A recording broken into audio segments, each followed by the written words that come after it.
Welcome! In front of me I have Haylou GST watch, and I'm gonna show you how to factory reset this device by using the system settings on the watch.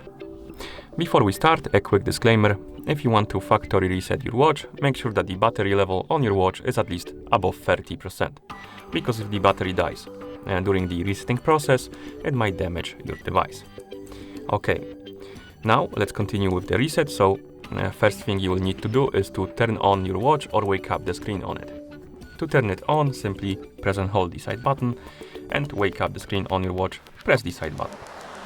Once you turn on the watch or wake up the screen on it, swipe down from the top of the screen to open the quick panel, like this.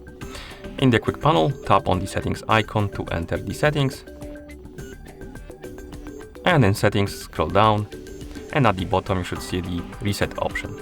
Select it, and then tap on the check mark to confirm and start the resetting process. So let's wake up the screen, tap on the check mark and wait, and after a couple of seconds you should see the QR code on the screen. This means that the factory reset is complete. Thank you for watching. If you found this video helpful, please consider subscribing to our channel and leaving the like on the video.